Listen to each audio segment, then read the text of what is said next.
राधा स्वामी जी। बाणी बाणी राधा स्वामी दयाल सतनाम सतपुरुष की। प्रश्न पूछा गया है, मनदीप भाई, मैं अनपढ़ हूँ, मुझे पढ़ना लिखना कुछ नहीं आता है। क्या मैं परमात्मा को उपलब्ध हो सकता हूँ? क्या मैं परमात्मा को प्राप्त हो सकता हूँ? क्या मैं आत्मज्ञान को उपलब्ध हो सकता हूँ? तो कृपया इसके बारे में ज़रूर बताइएगा। जैसा कि आपने पिछली वीडियो में कहा कि गुरु जो होता है वो हम पर से शास्त्रों की धूल जो जमी हुई होती है वो हटाता है। क्या आपको लगता है कि मुझ पर भी शास्त्रों की धूल जमी होगी, किताबों की, ग्रंथों, पोथियों की धूल जमी होगी? क्योंकि मैं बेपढ़ा लिखा आदमी हूँ, फिर भी आज तक मुझे परमात्मा का अनुभव नहीं हुआ। कृपया इसके बारे में भी बताने की कृपा करें। संत दरिया साहिब पंडित नहीं थे, गैर पढ़े लिखे थे, फिर भी उन पर किताबों की धूल कैसे जमी कि गुरु को उसे उड़ाना पड़ा? कृपया इस बारे में भी बताने की कृपा करें। तो चलिए इसी विषय के संदर्भ में आज की सत्संग वीडियो आरंभ करते हैं। गुरु प्यारी सत्कारयोग सत्संगत जी, आप सभी के भीतर बैठे परमात्मा को मेरा प्रणाम। आप सभी के पावन चरणों में मेरा प्रणाम स्वीकार करें। विनती करना चाहता हूँ, जिन जिन का मन चंचल है, भजन सिमरन में नहीं लगता है, ठहरता नहीं है, वे व्यक्ति इस पूरी वीडियो को अंत तक सुनने की कृपालता ज़रूर करें जी। हो सकता है पूरी वीडियो में कहीं ना कहीं आपको कोई ना कोई ऐसी तुक, किसी न किसी प्रश्न का जवाब मिल जाए, जिससे कि आप जो हैं अपने मन को ठहराने में कामयाब हो पाए, आपकी भजन सिमरन में तरक्की हो पाए और आप जी आगे बढ़ सकें। उसके लिए आप लोग अंत तक इस पूरी वीडियो को सुन सकते हैं। बाकी अगर आप लोग नहीं चाहते कि आपका मन काबू में आए, आपका मन ठहर जाए, आपकी भजन सिमरन में तरक्की ना हो, तो आप लोग वीडियो को बीच में ही सुनना बंद कर सकते हैं, बीच में ही छोड़कर जा सकते हैं, कोई पाबंदी नहीं है।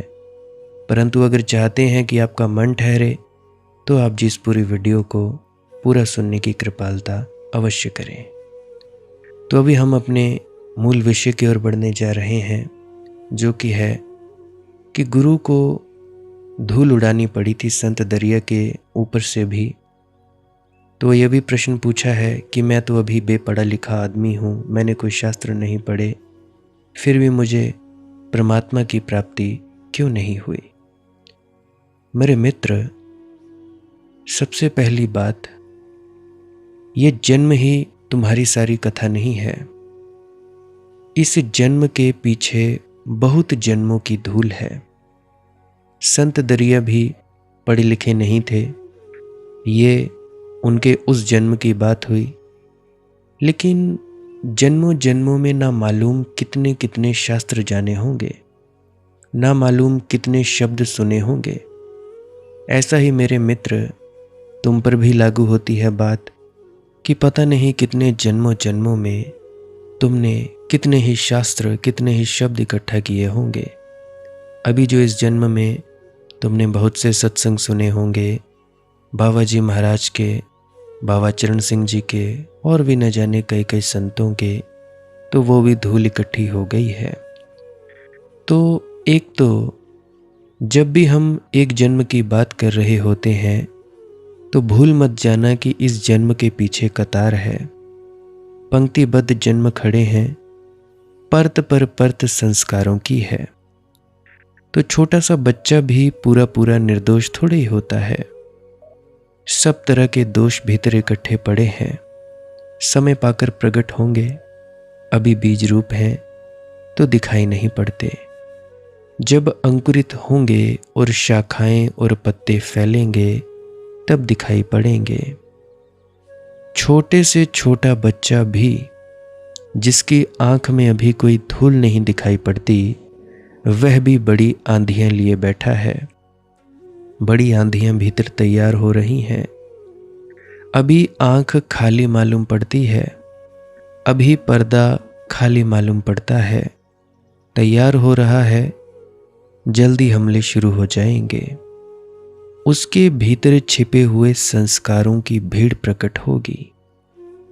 तो जैसे जैसे बच्चा बड़ा होगा, वैसे वैसे भीड़ उमगेगी, आंधियां उठेंगी, अंधड़ घिरेगा। इसीलिए निर्दोष तो छोटा बच्चा भी नहीं है, लगता है, परंतु निर्दोष कौन है? निर्दोष तो केवल संत ही होता है, जिसने सारे जन्मों की धूल पोंछ डाली, जिसने धूल मात्र पोंछ डाली, जिसका कुछ पीछा ना रहा और जिसका कुछ आगा भी ना रहा। जिस दिन पीछा नहीं रह जाता, उसी दिन आगा भी नहीं रह जाता, क्योंकि पीछे से ही आगा पैदा होता है।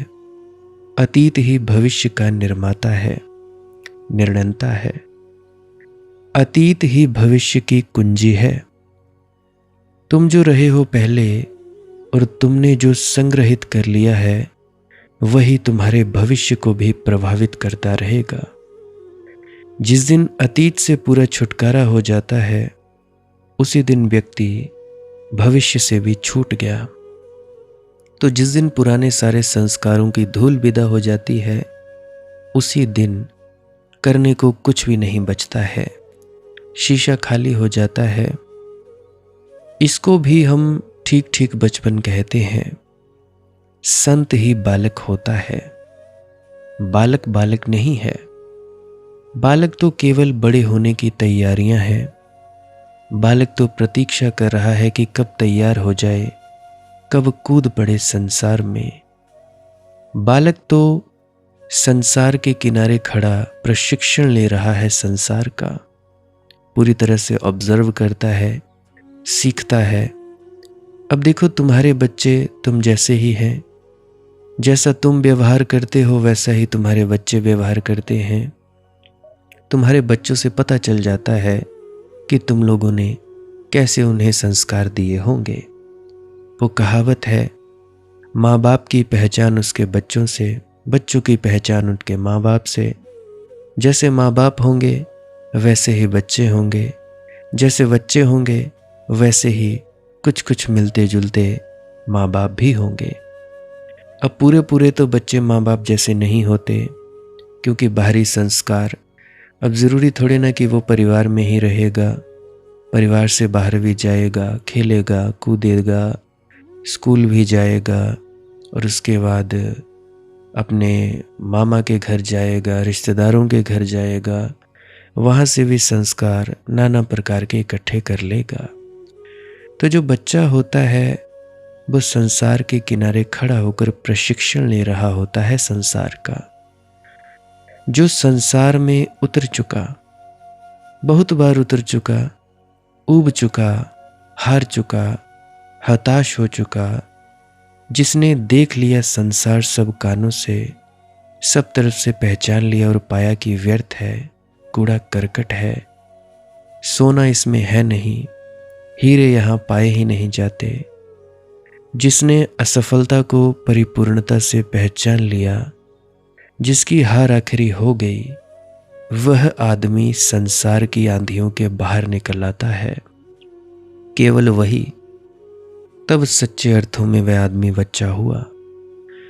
इसको ही हम द्विज कहते हैं, क्योंकि यह दूसरा जन्म हुआ। एक जन्म माँ बाप से मिला था, मन तो पुराना ही रहा था, बोतल बदल गई थी, शराब तो पुरानी ही रही थी। पुरानी शराब को भी नई बोतल में रखो तो वहम पैदा होता है कि शराब नई है। बच्चे ही देह नई है, बच्चे का संस्कार थोड़ा ही नया है। बच्चे के प्राण तो बड़े प्राचीन हैं, उतने ही प्राचीन हैं जितना ये संसार प्राचीन है। हम सदा से चल रहे हैं इस संसार में।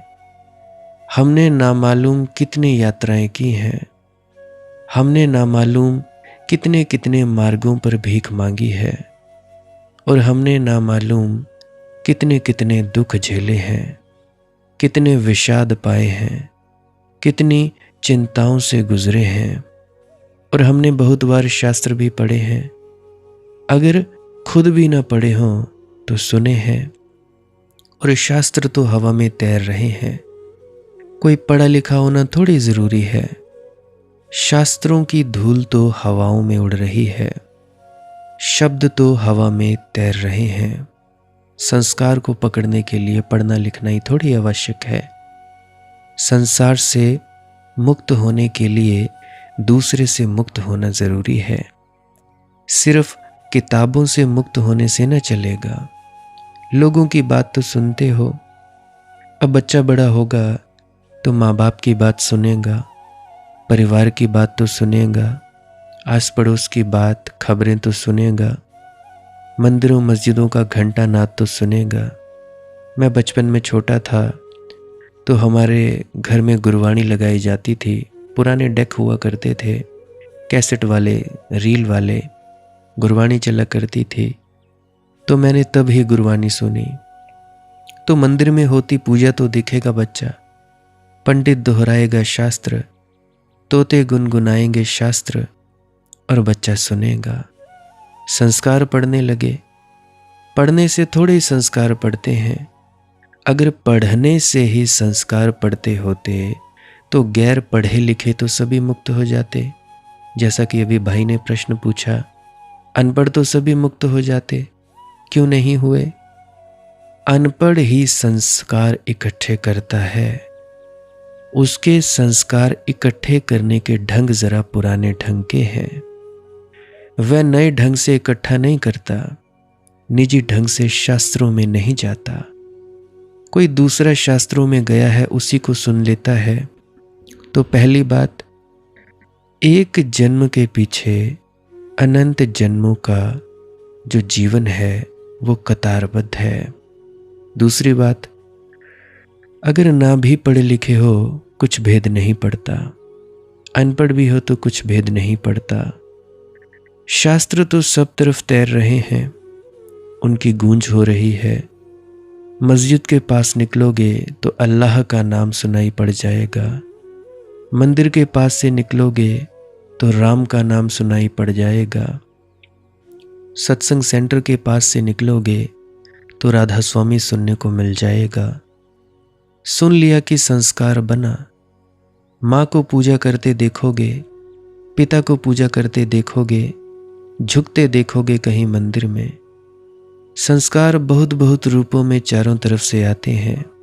मुझे आज भी याद है, पहली कक्षा में मैं अपनी माँ के साथ सोया हुआ था, शायद पहली या शायद दूसरी कक्षा में। दादी मेरे कहीं गए हुए थे, अक्सर मैं दादी के साथ ही सोया करता था। तो एक दिन मैं उठा हुआ जल्दी, सुबह के शायद 5 या 6 बजे होंगे। तो मेरी माताजी बैठे हुए चौकड़ी मारकर, शायद उस वक्त मुझे पता ना था कि वे क्या कर रहे हैं। मैंने पूछा, ये क्या कर रही हो? कहने लगी कि मैं अपने गुरु को धन्यवाद दे रही हूँ, मैं उस मालिक से प्रार्थना कर रही हूँ, उस मालिक का धन्यवाद कर रही हूँ।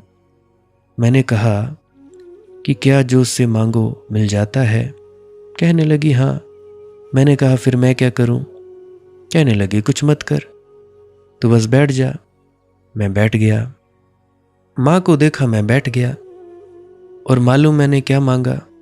मैं यही मांगता रहा, हे परमात्मा आज मुझे स्कूल में मार ना पड़े।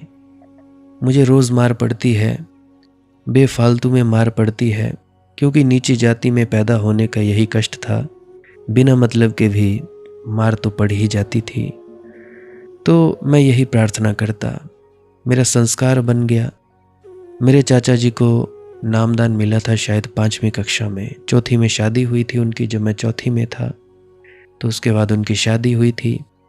मेरे चाचा जी भी धूप किया करते थे। उनके जो अलमारी है छोटी सी, पुराने ज़माने की अलमारियां हैं, अब भी है वहाँ पे।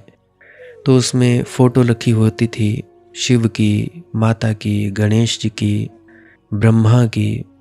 तो अलग अलग फ़ोटोएँ रखी हुई होती थी, तो वहाँ पे वो धूप करते थे। मैंने उनको करते देखा, मैं भी करने लग पड़ा। तो करते करते संस्कार पड़ गया। फिर मेरे साथ में पड़ोस में एक लड़की थी, छोटी सी थी, निधि उसका नाम। तो उसके साथ मैं स्कूल जाया करता, मेरा छोटा भाई और वो। तो हम स्कूल जाया करते तो उसकी आदत थी मंदिर जाने की। हम लोग मंदिर जाने लगे। शिव का मंदिर था, तो वहाँ पे रोज़ होके जाना, संस्कार पड़ गया। तो ये अलग अलग तरह के मेरे पास संस्कार पड़े। बाकी जने जाते थे मंदिर, मस्जिद, गुरुद्वारा या कहीं पे कि भाई हमें कुछ मिले, हमें मोक्ष मिले, परमात्मा मिले। मैं अक्सर जाया करता था कि मुझे स्कूल में मार ना पड़े, क्योंकि मेरे घर में मेरे पिता ही पढ़े लिखे थे, वो काम पे होते थे, और मेरी माताजी वो इतने ज़्यादा पढ़े लिखे नहीं थे, तो उनको मेरी अंग्रेज़ी स्कूल की जो शिक्षा है वो समझ भी नहीं आती थी। तो कौन पढ़ाने वाला, तो यही रहता था कि भाई मार ना पड़े। मैंने बहुत धूप अगरबत्तियाँ की कि मुझे मार ना पड़े, फिर भी पड़ती रही। फिर ऐसे ही फ़ोटो रखने लगा अपनी जेब में, बाबा जी महाराज की, ब्रह्मा विष्णु महेश, गणेश की, माता की, कोई भी कहीं से कटिंग मिल जाती। संस्कार पड़ा हुआ था कि शायद सुनेगा। तो एक दिन क्या हुआ, मार तो पड़ती रही, फिर से पड़ गई। फिर मैंने फेंक दी फ़ोटो सारी। मैंने कहा कि परमात्मा, जब तुझे पूजने से मुझे रोज़ मार पड़ती है स्कूल में, तो तुझे मैं पूजूं क्यों। उस दिन मेरा विश्वास टूट गया था, और कुदरती मालिक की ऐसी दया मेहर हुई कि मेरे में फोटोग्राफिक मेमोरी आ गई। जो देखता था वो याद होने लगा। सब कुछ दिमाग में एकदम से कुछ हलचल हुई, पढ़ने लगा। फिर उसके बाद मेरे माँ बाप ने ट्यूशन रख दी। ट्यूशन भी मैं 1-2 महीने गया, उसके बाद तो कभी ट्यूशन पढ़ी नहीं, ना मैं गया। तो इस तरह से संस्कार बन जाता है। मेरा विश्वास तब टूटा जब मुझे कुछ मिला ही नहीं। मैं क्या करूं, क्यों करूं धूप टिक्का, क्योंकि मुझे किसी ने बताया ही नहीं कि ये धूप अगरबत्ती की किस लिए जाती है। बताया नहीं। भजन सिमरन कर रहे हैं मेरे माता पिता, किया किस लिए जाता था। अगर मुझे कोई बताता कि मालिक को याद करना है ताकि हम मालिक को उपलब्ध हो जाएं, परंतु मुझे तब ये भी तो पता नहीं था कि मोक्ष सचखंड होता क्या है, ये गुरु है हमारा, ये क्यों है, हमने ये गुरु बनाया क्यों है। बचपन से मेरे माँ बाप ने मुझे डेरा ब्यास में ही लेकर जाना पसंद किया। वहीं गया तो मुझे लगता था कि यही गुरु है। फिर मेरे अंदर सवाल पैदा होने लगे कि यार यही गुरु क्यों, मैं इस गुरु के पास ही क्यों जाऊं। क्या तो जाऊं क्योंकि ये मेरे माता पिता के गुरु हैं या मेरी दादी के गुरु हैं, या तो जाऊं क्या मुझे सच में इसकी ज़रूरत है, क्या मुझे वाकई इसकी ज़रूरत पड़ेगी। मेरे मन में सवाल बहुत थे। खैर धीरे धीरे सवालों के जवाब मिलते चले गए, आगे बढ़ते चले गए। तो मैं अपने मूल मुद्दे पर आता हूँ कि जो संस्कार होते हैं वो बहुत बहुत रूपों में चारों तरफ से आते हैं। असंस्कारित रह जाना असंभव है, कोई उपाय नहीं है। किसी न किसी तरह का संस्कार तो पड़ेगा ही। असंस्कारित होने का तो एक ही उपाय है कि किसी दिन जाकर जागृत अवस्था में आकर तुम सारे संस्कारों में हुए तादात्म्यों को तोड़ दो।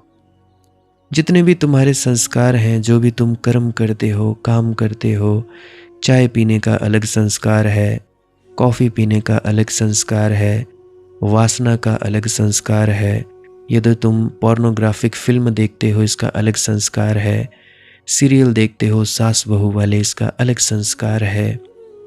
इन संस्कारों को तभी तोड़ा जा सकता है जब तुम जागोगे, जागृत अवस्था में आओगे। केवल तभी और तभी तुम लोग इन संस्कारों को तोड़ सकते हो और अपना तादात्म्य तोड़ सकते हो। तब जाकर बात बनती है। असंस्कारित होकर ऐसे जिया जाता है, तब जाकर किसी दिन जाकर पोंछ डालो सारी धूल।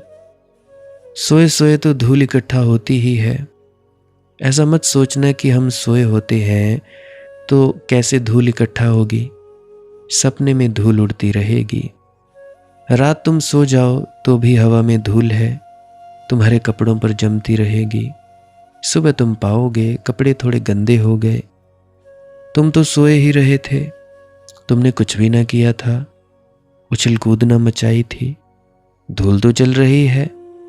और जितने तुम सोए हुए हो, बेहोश हो, उतनी जल्दी धूल जम जाती है, क्योंकि झाड़ने वाला तो मौजूद नहीं है।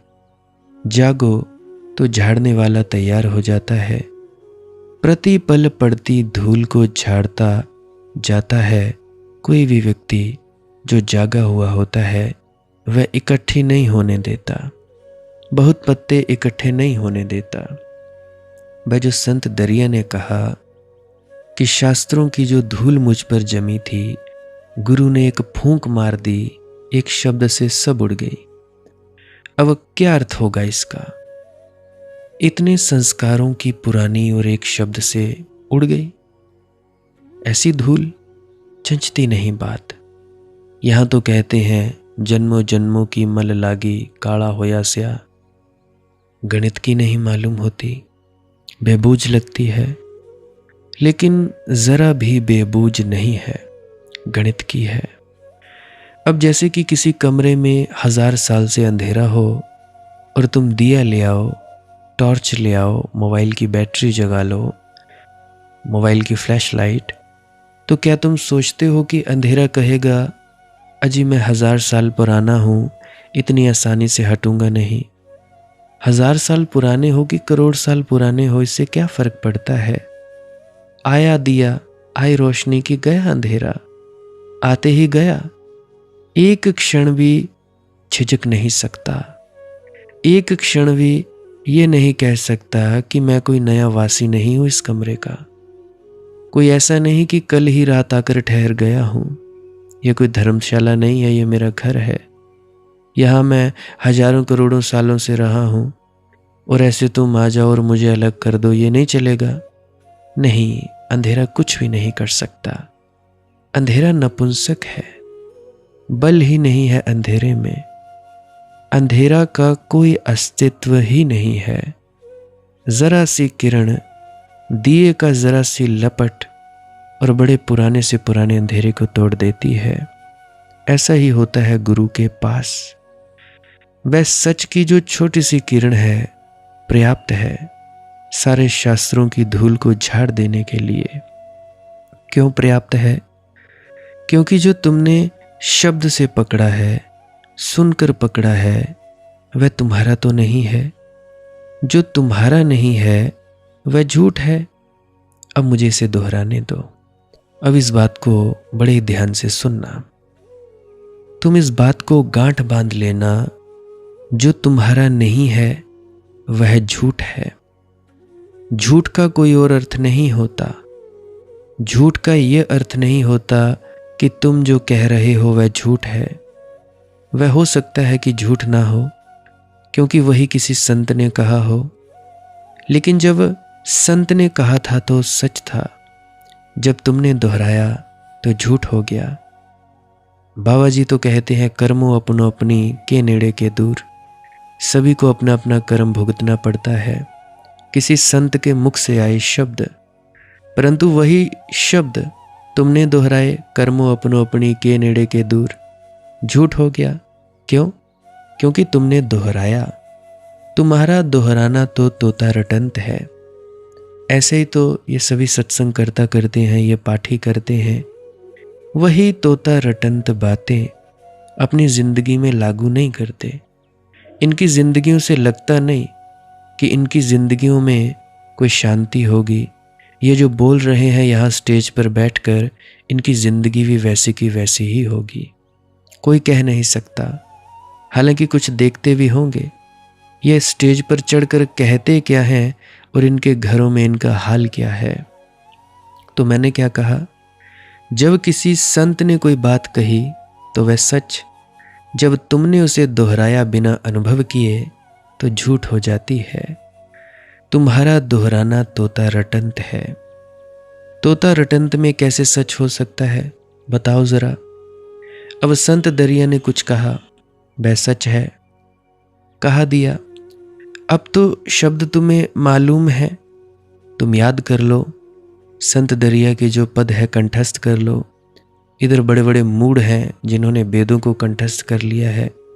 ये नहीं कि वेदों ने जो कहा है उस पर अमल करें, उपनिषदों में जो कहा गया है उस पर अमल करें।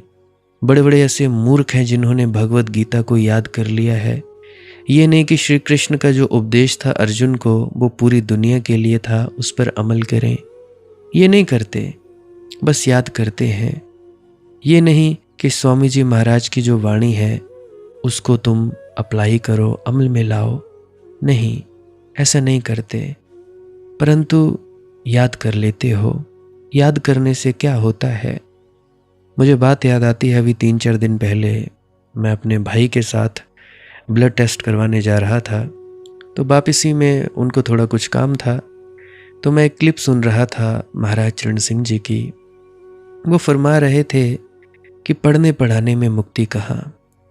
तुम कितनी ही किताबें पढ़ लो, कितने ही वेद शास्त्र याद कर लो, उसमें मुक्ति कहाँ। वे आगे फरमा रहे थे कि डॉक्टर की किताब में नुस्खे लिखे होते हैं, जो दवाई है डॉक्टर की वो तो दवाई डॉक्टर की अलमारी में है।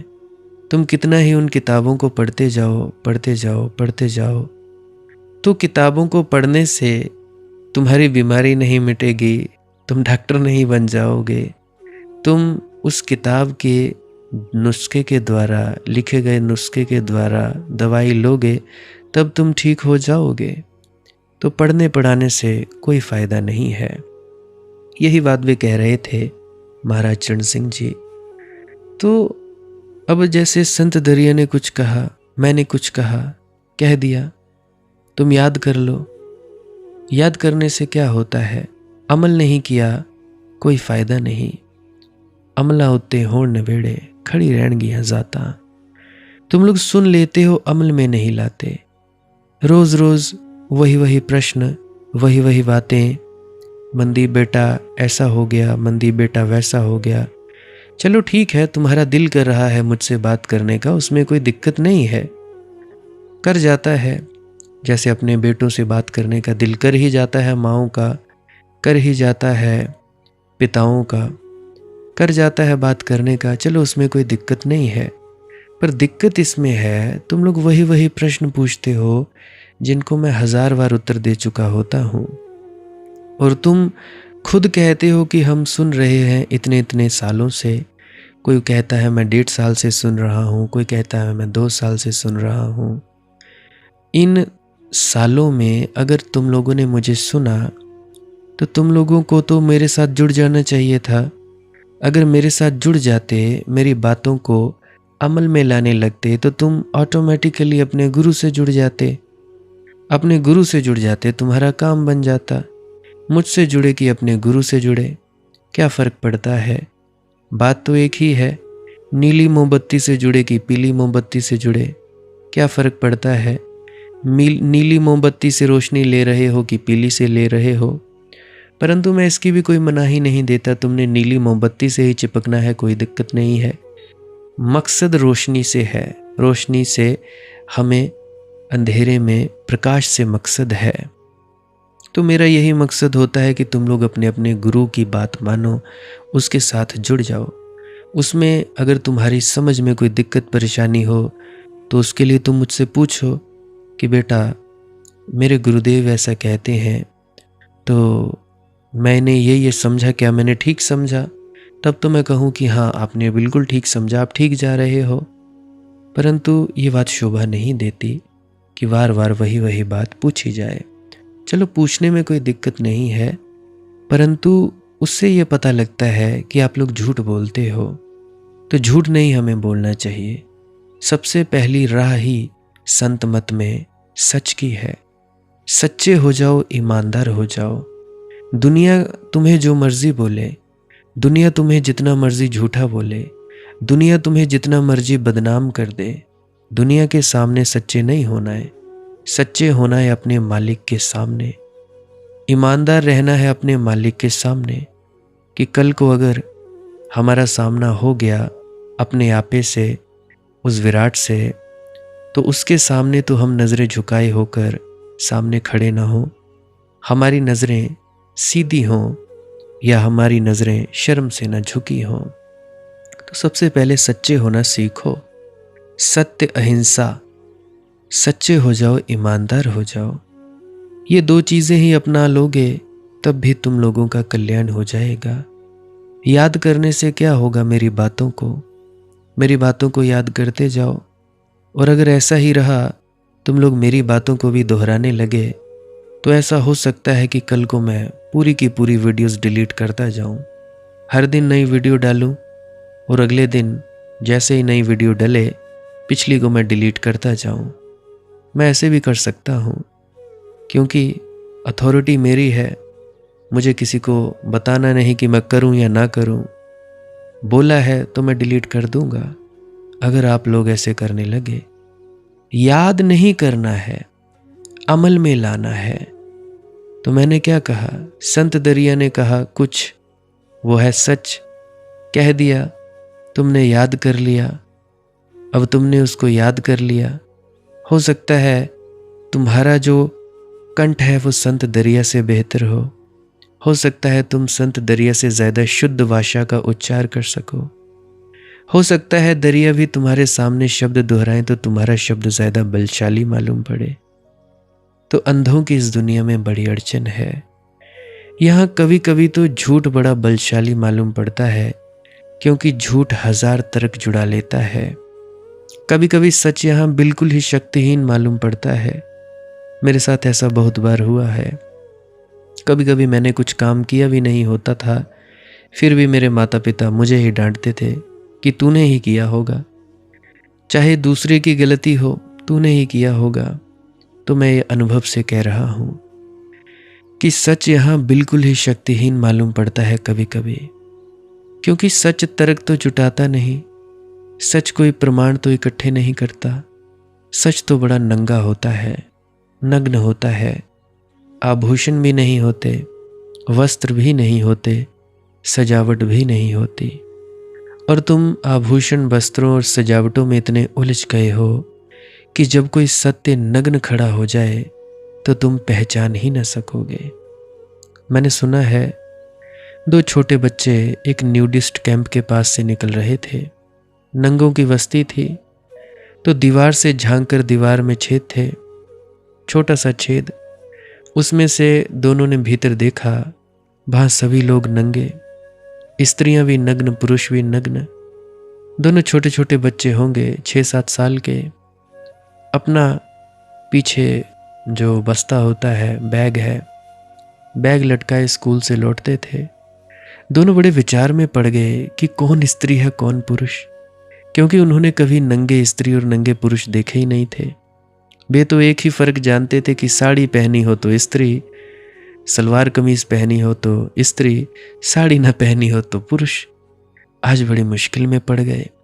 घर लौटकर आए तो उन्होंने अपने माँ बाप को कहा कि हम नंगों की बस्ती से गुजरते थे, हमने देखा झांक कर।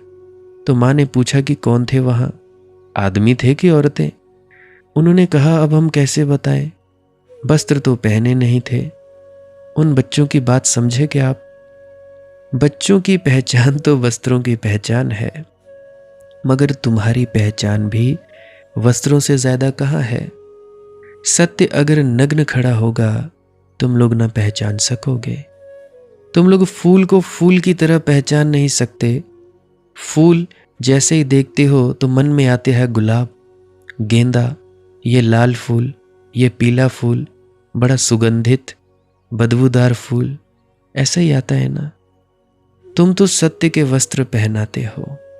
अगर हिंदू के वस्त्र पहने खड़ा है और तुम हिंदू के घर में पैदा हुए हो तो पहचान लोगे कि हाँ ठीक है, यही तो लिखा है रामायण में, यही तो गीता कहती है। और अगर तुम इस्लाम के परिवार में पैदा हुए हो, शायद ना पहचान पाओ, क्योंकि ये वस्त्र अपरिचित है। तुम तो कुरान की आयत होगी तो पहचान पाओगे, मगर सत्य का कुरान से बंधा है क्या? गीता से बंधा है क्या? स्वामी जी की, महाराज की जो बाणियां हैं उनसे बंधा है? सत्य से क्या कोई वस्त्र है? सत्य तो निर्वस्त्र है। वस्त्र तो हमने उड़ा दिए, वस्त्र तो हमने लगा दिए। वस्त्र तो हमारा दान है सत्य को। तो ख्याल रहे, कभी कभी तुम ठीक वे ही शब्द उपयोग करते हो जो संतों ने किए, फिर भी तुम्हारे शब्द झूठे होते हैं। और संतों के सच का शब्दों से कुछ नाता नहीं है, अनुभव से नाता है। तुम्हारे अनुभव से जो आए वह सच, उधार जो हो, वासा जो हो, वह झूठ। यही कसौटी है। अभी मैं एक उदाहरण देता हूं। मान लो तुम में से कोई भी एक व्यक्ति मेरे घर में आया, यहां जिस कमरे में मैं बैठा हूं, किराए के कमरे में यहां पे आया, बैठ गए दोनों। हम दोनों के सामने शहद रखा हुआ है। शहद का एक ही कटोरी है और वह कटोरी उठाई, मैंने उसको चख लिया। जैसे ही मैंने उस शहद की कटोरी को चखा, मैं कहने लगा, आपका नाम कोई भी अवश्य, कि भैया या बहन या माता, ये शहद बड़ा मीठा है। ठीक है, मैंने चखा, अनुभव किया, मैंने कहा यह शहद बड़ा मीठा है। अब मैंने वो शहद जाकर फिर से अपनी रसोई में रख लिया। और अब तुम जिसने शहद को चखा नहीं, अनुभव नहीं किया, तुम भी दोहराने लगे कि हाँ मनदीप, शहद तो बड़ा मीठा है। अब यहां सवाल ये पैदा होता है, तुमने निर्णय कैसे किया कि शहद मीठा है? तुमने क्या चखा? तुमने क्या अनुभव किया शहद का? बिल्कुल अनुभव नहीं किया शहद का। ना तो तुम्हें पता मीठा, ना तो पता नमकीन। क्या पता मनदीप झूठ ही बोल रहा हो।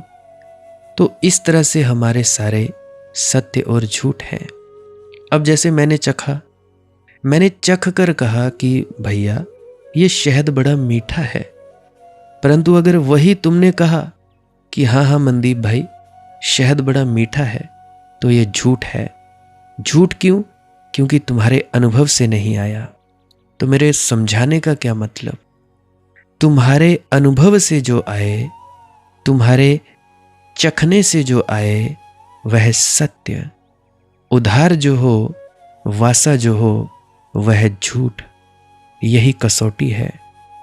मैं दूर तक नजरें मारता हूं सत्संग सेंटरों में, थोथे के थोथे पांडित्य से भरे लोग मिलते हैं। थोथे क्या कहूं, सोचता हूं इतने लाखों में से क्या कोई 100 व्यक्ति भी नहीं, 100 व्यक्ति भी नहीं। बड़ा दुख होता है देखकर। डेरा व्यास में जाता हूं, वहां भी देखता हूं यही हाल है। गुरु को देखता हूं तो कई बार गुरु को देखकर भी मुझे आंख में आंसू आ जाते हैं कि गुरु ने कितनी बड़ी जिम्मेवारी अपने सिर पर ली हुई है, अपने कंधों पर ली हुई है, और हम सब क्या कर रहे हैं? जो उसने कहा वो करते नहीं। अरे छोटा सा ही उपदेश मान लो, सत्य का ही उपदेश मान लो, ईमानदारी का ही उपदेश मान लो। बाकी तो उपदेश छोड़ो परे, भजन सिमरन नहीं करना मत करो। यही अपना लो कि भाई सत्य बोलेंगे, परंतु आप लोग सत्य भी इसीलिए बोलते हो कि किसी का दिल दुखाया जाए। या तो बोलो सत्य, अगर किसी का दिल दुखता हो तो भाई चुप रहो। किसी को नीचा दिखाने के लिए तुम लोग सत्य बोलते हो। ऐसा ही है तुम्हारा सत्य। बोलोगे तो झूठ, अगर सच भी बोलोगे तो किसी को नीचा दिखाने के लिए, डिग्रेड करने के लिए, नीचे फेंकने के लिए तुम लोग सत्य बोलोगे। ईमानदार हो जाओ भाई, ईमानदार होना बहुत ही ज्यादा जरूरी है। तो मैं बात कर रहा हूं कि भाई तुम्हारे अनुभव से जो आए वह सत्य, उधार जो हो, वासा जो हो, वह झूठ। यही कसौटी है। तो शास्त्रों से जो सुना था वह झूठ था। ख्याल रखना, फिर दोहरा दूं, ऐसा मत समझ लेना कि ग्रंथों पोथियों में जो लिखा है वह झूठ है, शास्त्रों में जो लिखा है वह झूठ है। शास्त्रों को दोहराओगे तो झूठ हो जाएगा। तोता रटंत, शास्त्रों में जो लिखा है अगर तुम्हारा भी अनुभव हो जाए तो सच हो जाएगा। जैसा भी मैंने शहद वाली उदाहरण दी। तो संत दरिया कहते हैं कि धूल बहुत जम गई थी शास्त्रों की, मेरे गुरु ने एक फूंक मार दी, उड़ गई। सत्य की एक किरण आई और जन्मों जन्मों का अंधेरा, झूठ का अंधेरा टूट गया। झूठ अंधेरे जैसा है, सत्य प्रकाश जैसा है। फिर एक ही किरण काफी है, कोई पूरे सूरज को थोड़े ही घर में लाना पड़ता है। छोटा सा दिया भी काफी है, बल्ब कितना का बड़ा होता है तुम्हारे घर में। इसलिए कहा एक शब्द से। सच तो यह है कि शब्द की भी शायद जरूरत न पड़ी होगी। ये सब कहने की बात है, गुरु की मौजूदगी काफी हो गई होगी। वह मौजूदगी का संस्पर्श, वह मौजूदगी की चोट, वह गुरु की उपस्थिति, वह आघात तोड़ गया होगा अंधेरे को। शास्त्रों की धूल झड़ गई। तो जिस दिन शास्त्रों की धूल झड़ जाती है, उसी दिन तुम्हें अपने भीतर का शास्त्र उपलब्ध होता है। उसी दिन फिर तुम वासे नहीं रह जाते।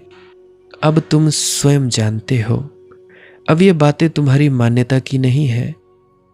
अब ये तुम्हारा अपना अनुभव, अपनी प्रतीति, अपना साक्षात्कार।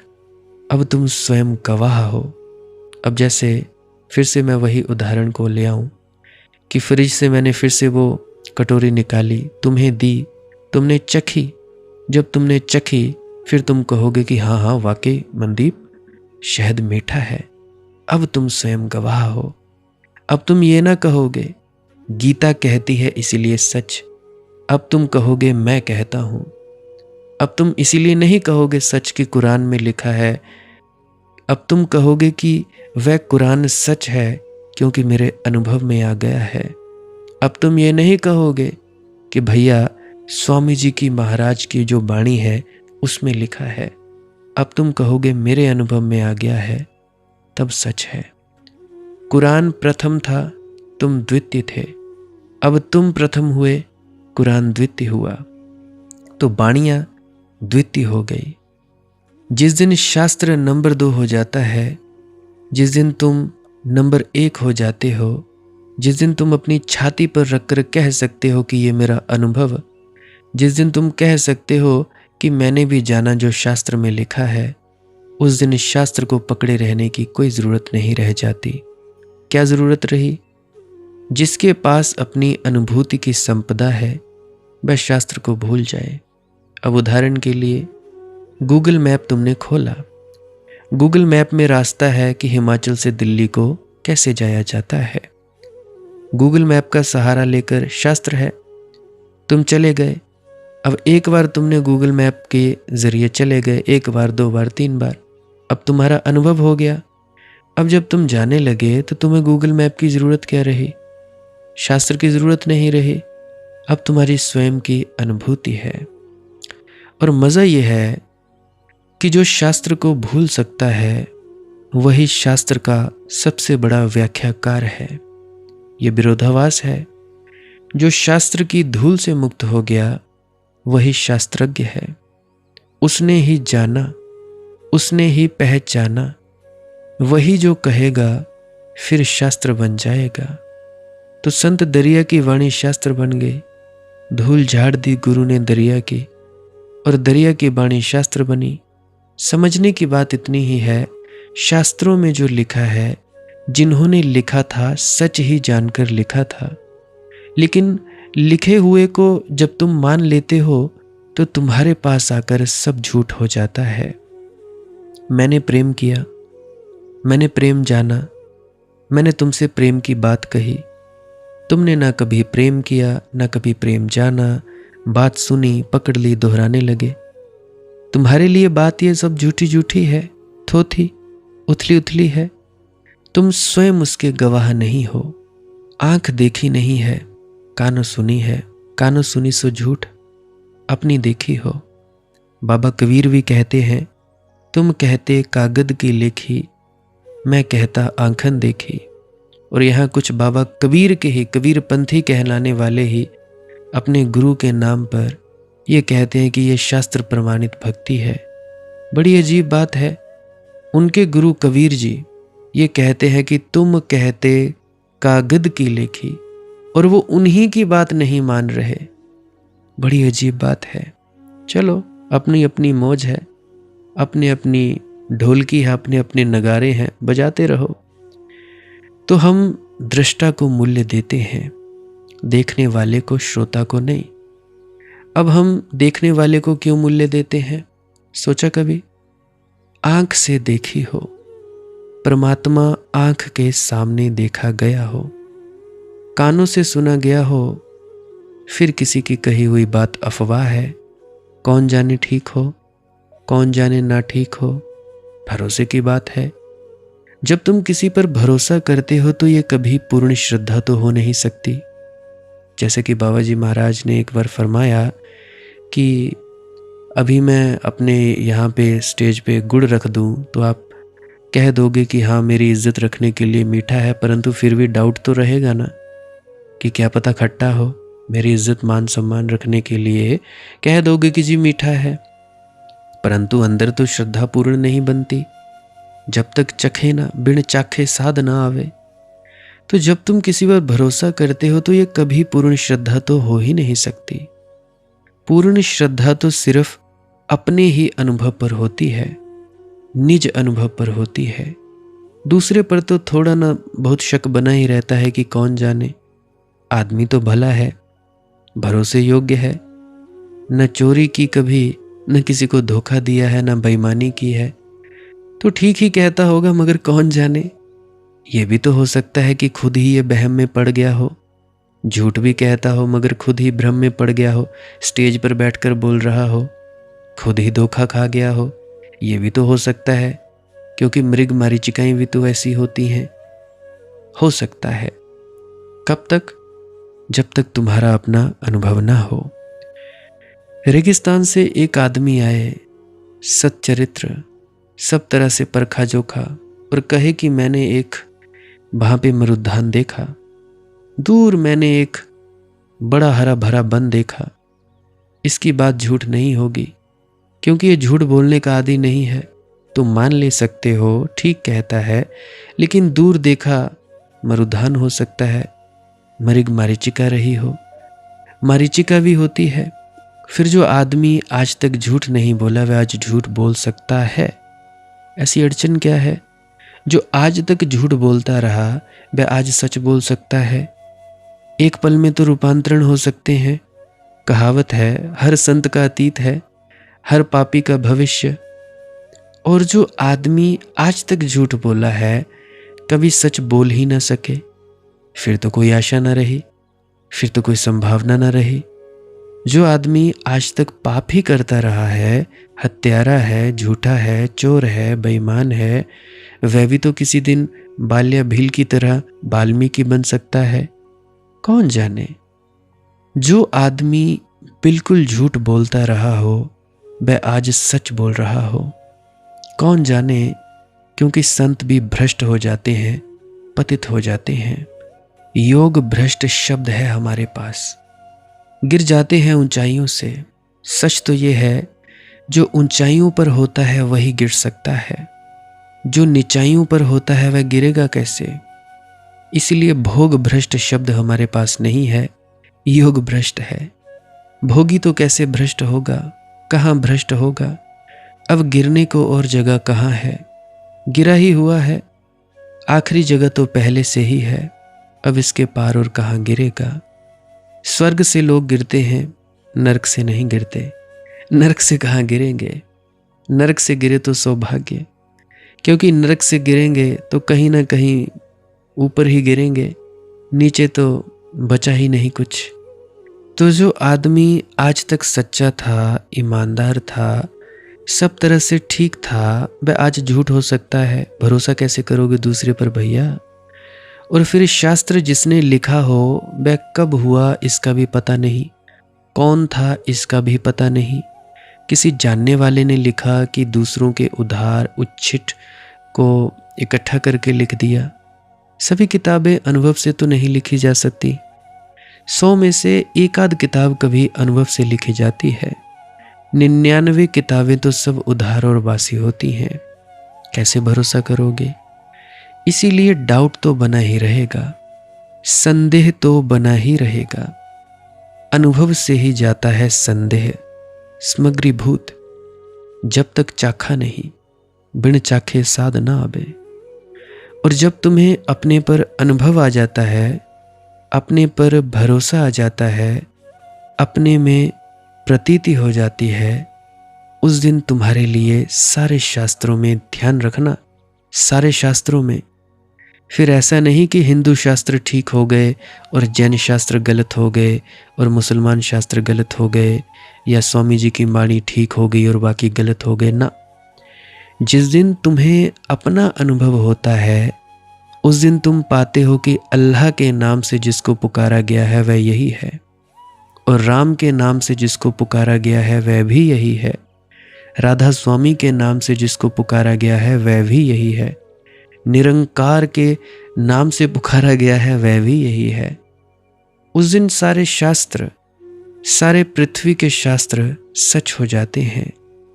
तुम्हारा एक छोटा सा अनुभव सारे जगत के मनुष्यों के लिए गवाही बन जाता है। तुम प्रमाण हो जाते हो, और कोई प्रमाण नहीं है और कोई सबूत नहीं है। परमात्मा का और कोई सबूत नहीं है। जब तक तुम ही सबूत न हो जाओ तब तक कोई सबूत नहीं है।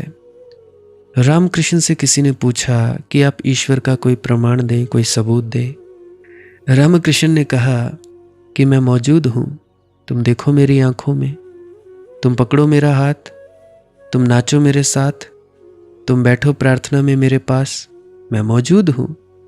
वह आदमी थोड़ा तिलमिला गया। उसने कहा कि ये तो ठीक है, आप मौजूद हैं, वह मुझे पता है, मैं प्रमाण मांगता हूं, सबूत मांगता हूं परमात्मा का।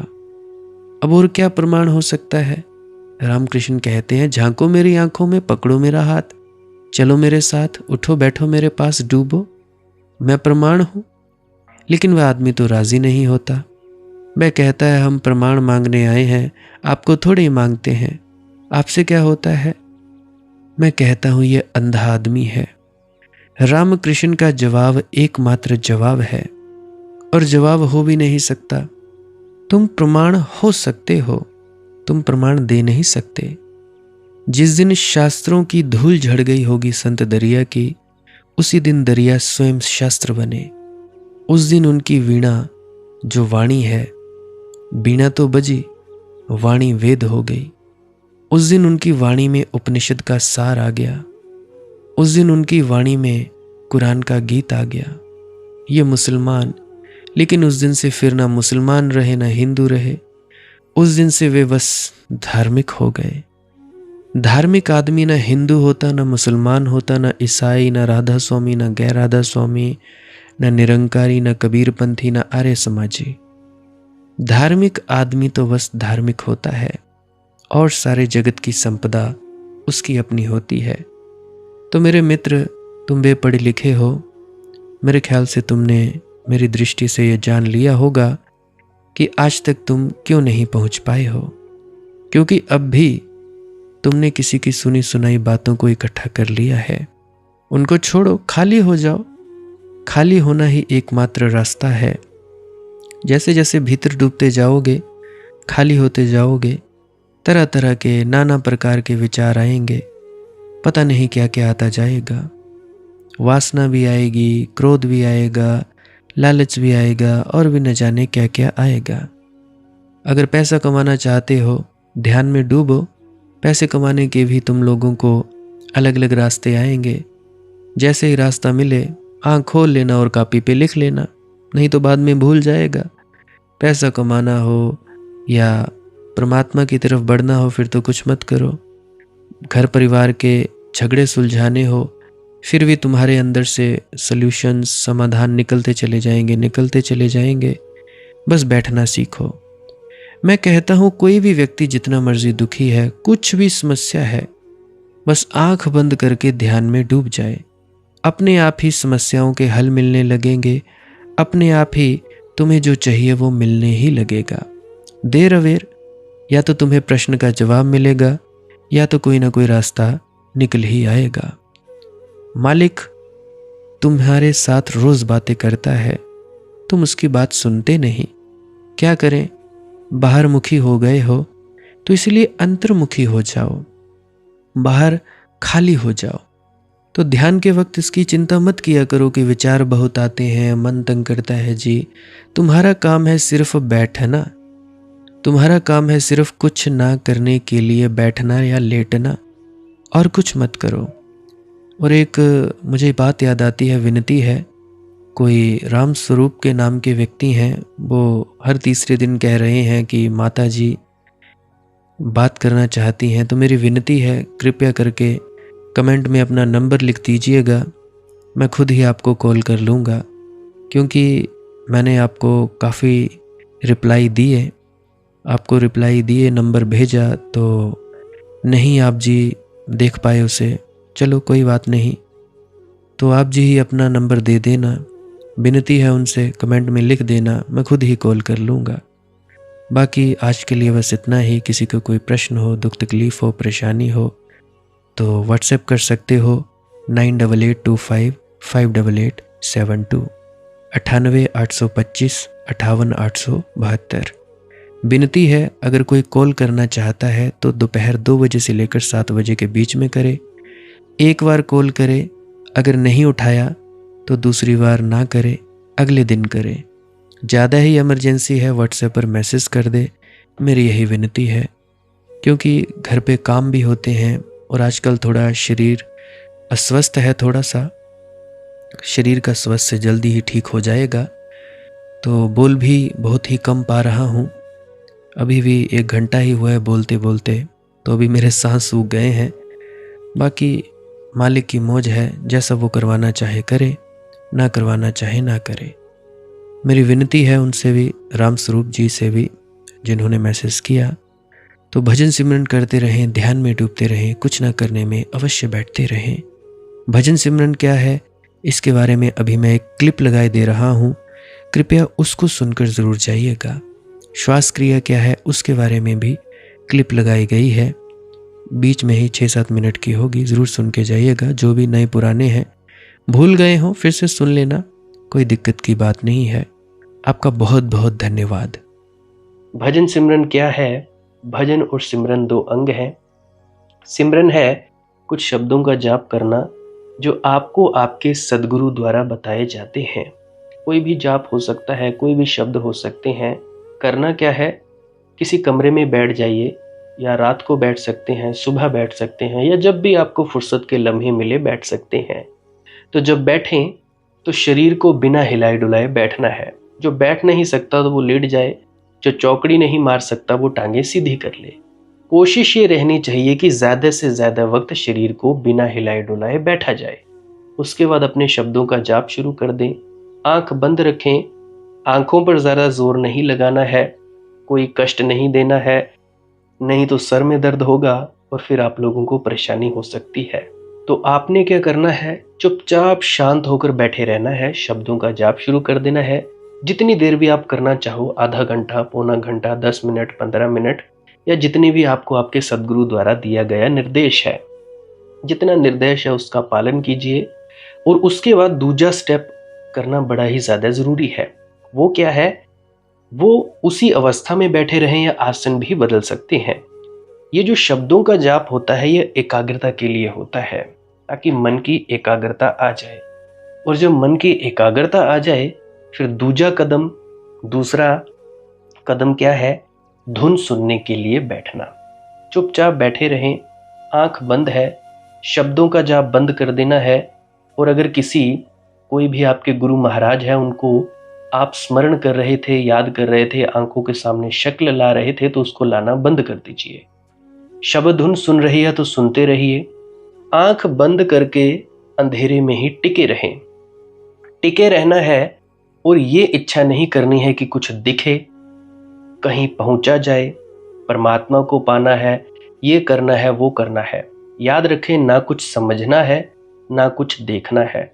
ऐसे ही अज्ञानी होकर इसी अंधेरे में पड़े रहें। इसी अंधेरे में पड़े रहना है बस। उसके बाद जो होगा सो होगा। और अगर कोई अनुभव हो भी गया तो इससे ये नहीं कि अगली बार फिर से कामना करनी है कि ये वैसे ही हो। कामना ही सबसे बड़ी अड़चन है, इच्छा ही सबसे बड़ी अड़चन है, किसी चीज की तृष्णा करना ही सबसे बड़ी अड़चन है, मांग ही वासना है। अगर परमात्मा चाहिए तो कुछ नहीं मांगना है, चुपचाप बस बैठो, अपने आराम में बैठो, अपने विश्राम में बैठो। धीरे धीरे धीरे वो होगा जो होना चाहिए। अगर मैं ज़्यादा बोलूँगा तो आप लोग फिर से उसकी कल्पना कर लोगे कि जी ऐसा होता है, खंड ब्रह्मांड ऐसे होते हैं, चाँद तारे दिखेंगे, फलाना ढिकाना। तो मैं ऐसा नहीं कहूँगा। मैं बस इतना कहूँगा, जो कुछ दिखता है, कुछ भी दिख जाए, वो मन है, वो माया है। जो नहीं दिखता वही आत्मा है, वही आत्मा में होना है। अब जैसा कि तुम लोग इसी अंधेरे में टिके रहोगे, टिके रहोगे, टिके रहोगे, तो कुछ दिनों के बाद या महीनों के बाद एक प्रकाश आएगा। वो प्रकाश पूरे शरीर में फैलता जाएगा और धीरे धीरे तुम इस प्रकाश के सहारे अपने आप में स्थित होगे। अब देखो, इस प्रकाश को देखने वाले भी तुम हो और इस शब्द धुन को सुनने वाले भी तुम हो। अब जो ये शब्द धुन को सुनता है और प्रकाश को देखता है, ये तुम हो। तो अपने आप में स्थित होना है, अपने आप को जानना ही सच्चा आत्मज्ञान है। खुद को जानना, खुद को जान लिया, मालिक को फिर जान जाओगे। तो इतनी सी प्रक्रिया है। और आगे आप श्वास क्रिया भी कर सकते हो। ये मुझे बताई गई थी विजय शर्मा जी द्वारा। वो एक उच्च कोटि के संत हैं, तो उन्होंने मुझे बताई और मेरा फर्ज बनता है कि आप सभी को बताऊं। वैसे तो मैं रोज रोज बताता हूँ, फिर भी आज फिर से बता रहा हूँ। श्वास क्रिया क्या है? नाक से सांस लेना है, मुंह से छोड़ना है। लंबा सांस लेना है नाक से और मुंह से छोड़ देना है। 15 मिनट करें, 20 मिनट करें, आधा पौना घंटा, जितनी देर भी आप कर सकते हो करें। करने के बाद करना कुछ नहीं है, चुपचाप आंख बंद करके बैठ जाना है। लेट सकते हो तो लेट सकते हैं, वो आपकी अपनी इच्छा है। नींद आ जाए तो सो जाना है, कोई शरीर को कष्ट नहीं देना है। अगर सर घूमे घूमने देना है, अगर आपका शरीर कांपे तो कांपने देना है। उसकी आपने दिक्कत, परेशानी और चिंता नहीं लेनी है, ये सब होता ही है। और मरने से डर लगे तब भी नहीं डरना है, ये होता ही है। क्या कहा मैंने? 15 से 20 मिनट कर सकते हैं, उसके बाद चुपचाप बैठें और अपने भीतर अपने आप उतर जाओगे। ठीक है जी। प्रेग्नेंट लेडीज़ बिल्कुल ना करें, जिनको दिल की बीमारी है या गोलियां वगैरह खाते हैं वो भी बिल्कुल ना करें, और बाकी सब कर सकते हैं। जिनको नींद नहीं आती वो अवश्य करें, और जिनको थोड़ा डिप्रेशन रहता है वो भी अवश्य करें, और जिनके बच्चे थोड़े पढ़ाई में कमज़ोर हैं वो भी ज़रूर करें। बाकी आपकी मौज है, करना हो करिए, नहीं तो आपकी अपनी अपनी इच्छा है। और ध्यान दें, जब सिमरन करें तो उसके बाद सीधा भजन पे बैठें, और जब ये श्वास क्रिया करें तो इसके बाद सीधा भजन के लिए बैठें। अलग अलग प्रक्रियाएं हैं। एकाग्रता के लिए है श्वास क्रिया और एकाग्रता के लिए ही है भजन सिमरन। सिमरन भी एकाग्रता के लिए और श्वास क्रिया भी एकाग्रता के लिए। ठीक है, मिक्स नहीं करना है, अलग अलग करिए। अगर श्वास क्रिया करी तो उसके बाद सीधा धुन सुनने पर बैठें। अगर सिमरन के शब्दों का जाप किया उसके बाद फिर से धुन सुनने पर बैठें। बाकी आपकी अपनी मौज है, जो आपको रुचे वो कर सकते हो। अगर धुन सुनने लगे तो धुन सुनने पर ही डायरेक्ट बैठा जाए, परंतु श्वास क्रिया मत छोड़ना, क्योंकि श्वास क्रिया करने से शारीरिक, मानसिक और आध्यात्मिक लाभ मिलता है। तो बाकी आप कीजिए, आपकी मौज है। और कोई प्रश्न है तो कमेंट सेक्शन में पूछ सकते हैं, या इंस्टाग्राम, टेलीग्राम, फेसबुक पे सर्च करें मालिक की मौज सत्संग, तो वहाँ पे पूछ सकते हैं। प्रश्न पूछने से पहले एक विनती, आप लोग पुरानी सत्संग वीडियोस को अवश्य सुनिए। क्या पता आपके प्रश्नों के जवाब मिल जाएं और आप अपने भीतर ध्यान में उतर जाएं। बाकी आपकी अपनी मौज है। लाइक कर सकते हैं इस वीडियो को अगर आपको कुछ सीखने को मिला है, और कमेंट सेक्शन में राधा स्वामी ज़रूर लिखें। सब्सक्राइब कर सकते हैं इस चैनल को अगर रोज़ रोज़ नए नए सत्संग सुनना चाहते हैं। और बाकी आप सत्संग लगा के छोड़ दीजिए, और बस छोड़ दीजिए। सुनते सुनते आप ध्यान में प्रवेश करेंगे या तो आप जी सो जाएंगे, तो आपकी मौज है। बाकी आप लोग अगर शेयर करना चाहो अपने मित्रों तक तो कर सकते हैं, नहीं तो मालिक की मौज है, कोई चक्कर नहीं है। आप मुझे इतने अंत तक सुनते हो, इतने अंत तक सुनने के लिए आपका बहुत बहुत शुक्रिया, बहुत बहुत धन्यवाद। और मुबारक हो आप लोगों ने जो आनंद प्राप्त किया। अब मैं अपने गुरु महाराज को प्रणाम करता हूँ। आप सभी के भीतर बैठे परमात्मा को भी प्रणाम करता हूँ। मेरा प्रणाम स्वीकार करें। राधा स्वामी जी।